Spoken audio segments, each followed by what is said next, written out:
Selamat pagi teman-teman YouTube.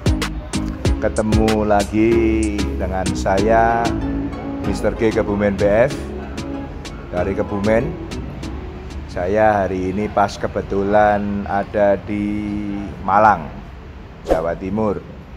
Ya, di sela-sela kesibukan saya mencoba menyempatkan untuk bikin konten atas pertanyaan dari teman-teman YouTube. Saya sapa dulu pertama nih Mas Tri Wijayanto Tri. Selamat pagi Mas Tri Wijayanto Tri. Terima kasih sudah setia di channel YouTube saya. Dan saya coba jawab beberapa pertanyaan dari teman-teman YouTube. Jadi Mas Tri ini tanya, bagaimana pola perawatan bila pejantannya mabung?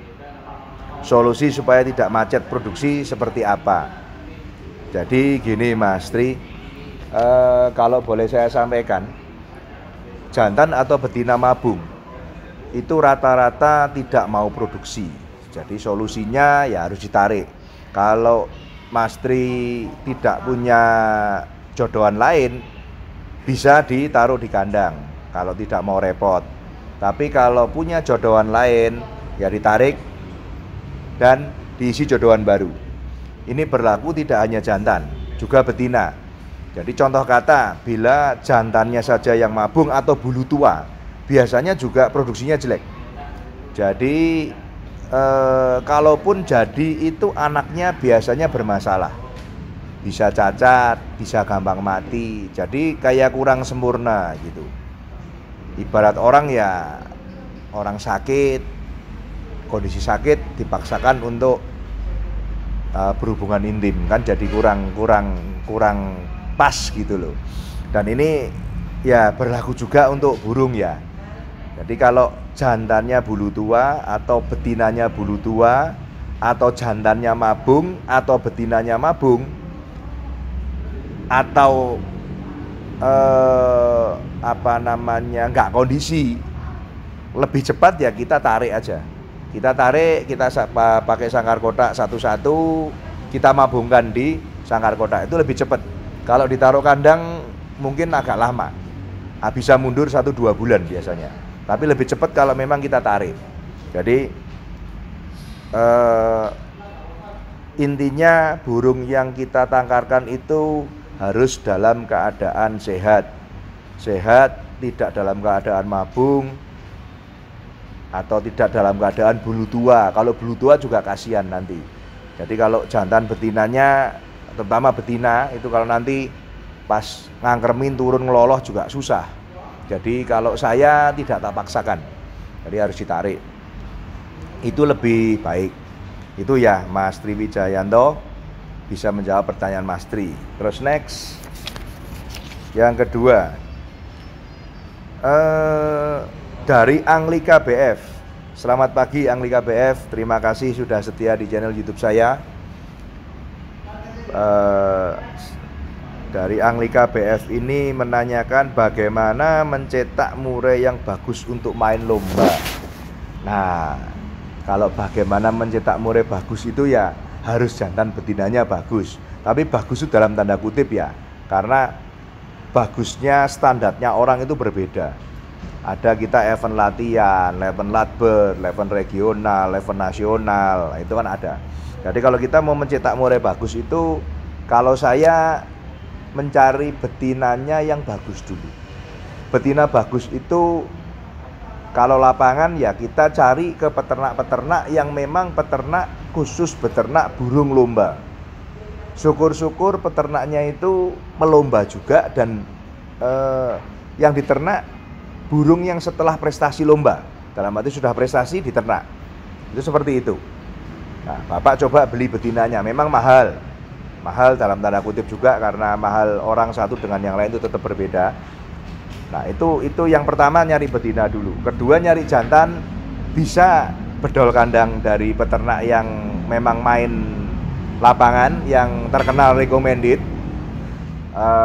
Bisa Bapak cari sendiri di lapangan. Kalau cari di lapangan, Bapak lihat speknya seperti apa, suka seperti apa. Nah, Bapak carilah, kita jodohin sendiri.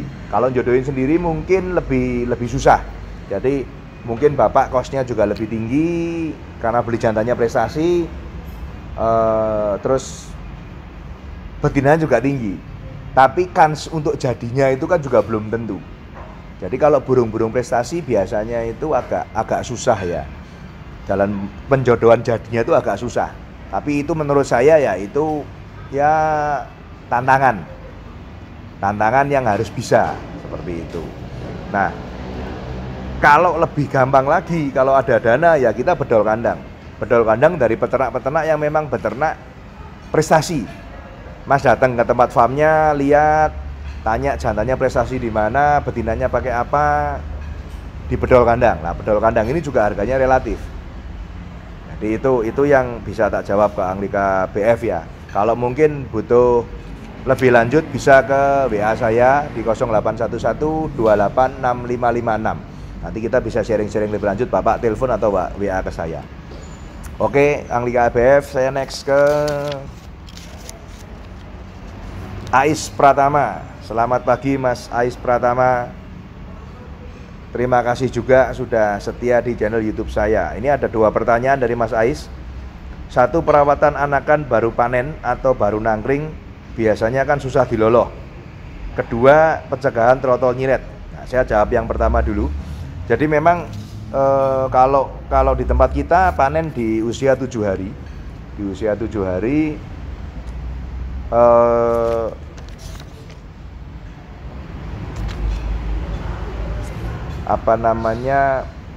setelah kita panen, kalau yang masih belajar, saya sarankan panennya sore setelah diloloh dari induknya, kurang lebih sekitar jam-jam ya jam 5, setengah 6 lah dipanen. Jadi pagi jam 6, setengah 7 paling telat, dia pasti gampang dilolohnya. Nah, itu yang pertama.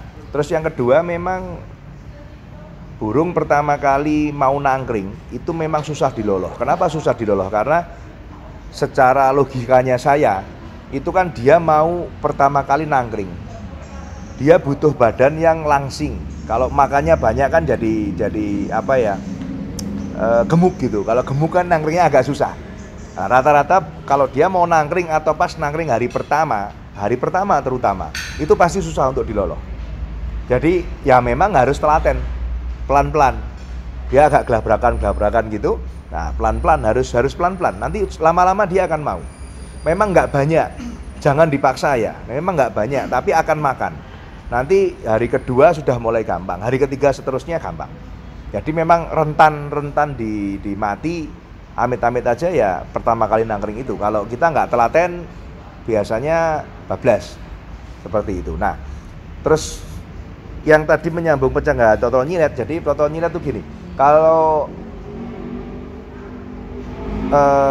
pola makan dari kita panennya bagus, pakannya juga bagus dalam tanda kutip, nutrisinya juga bagus, terus kita tenggat waktunya ngelolohnya juga bagus, stabil.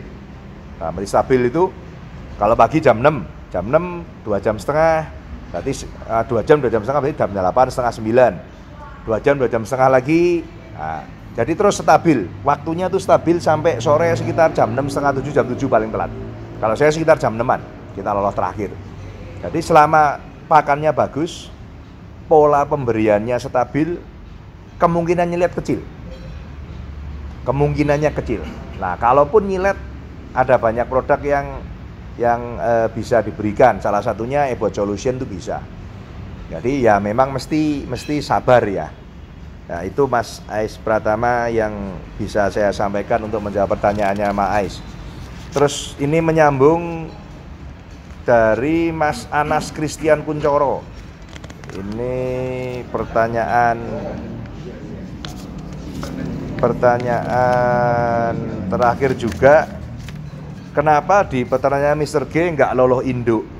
Nah, jadi gini, saya tergantung permintaan. Tergantung permintaan itu apa? Jadi kalau ada pembeli yang minta loloh induk, saya bisa berikan. Dengan catatan, saya pastikan harganya juga pasti lebih mahal. Karena apa? Karena prosesnya lebih lama. Satu, prosesnya lebih lama, risikonya lebih tinggi. Nah, otomatis produksinya juga lebih mundur. Karena itu saya pasti minta lebih mahal. Tapi saya ideal kalau tidak ada permintaan 7 hari pasti tak panen. Lebih aman bagi saya. Bagi peternak lebih aman. Mungkin bagi konsumen dia lebih suka loloh induk. Karena mungkin nanti burungnya jadi lebih baik. Ya betul. Tapi kita ikutin permintaan aja. Jadi tidak harus berpatokan 7 hari dipanen, tidak. Karena kalau kita loloh induk kan otomatis lebih lama, lebih mundur secara produksi. Nanti ngeloloh akhirnya dia nelor mulai ngangremin baru lepas, jadi mundur sekali itu panennya.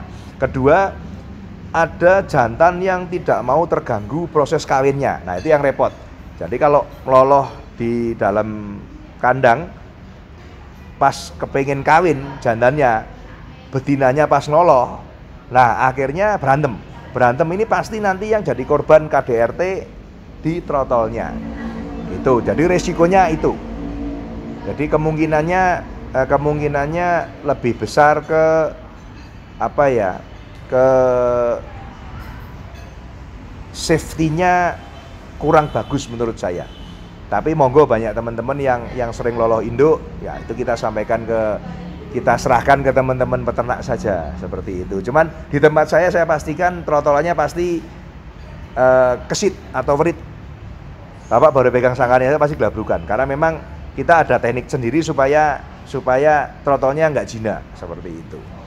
Jadi itu bisa menjawab pertanyaannya Mas Anas Christian Kuncoro ya. Terima kasih Mas Anas Christian Kuncoro yang sudah setia juga di channel YouTube saya. Jadi hari ini saya menjawab pertanyaan 1, 2, 3, 4 orang kurang lebih di channel YouTube saya. Monggo teman-teman yang setia di YouTube saya untuk sharing masalah ternakan. Saya juga tidak merasa pandai, tapi saya akan jawab sesuai dengan pengalaman saya. Pengalaman peternak saya dari 2010 ya 11 tahun jalan ini kita sharing supaya mendapatkan hasil yang maksimal. Jadi nanti kalau mau tanya lewat di YouTube boleh, atau kontak ke handphone saya juga bisa. Nanti kalau memang diperlukan tetap saya akan bikin kontennya. Karena apa? Kalau saya bikin konten bisa ditonton banyak orang. Jadi manfaatnya lebih banyak, tidak hanya ke 1-2 personal saja. Itu saja teman-teman. Karena waktunya juga sudah agak siang, saya harus cabut lagi. Saya mau pamitan dulu. Selamat pagi, sampai berjumpa di channel YouTube saya selanjutnya. Salam konservasi, berkah dalam.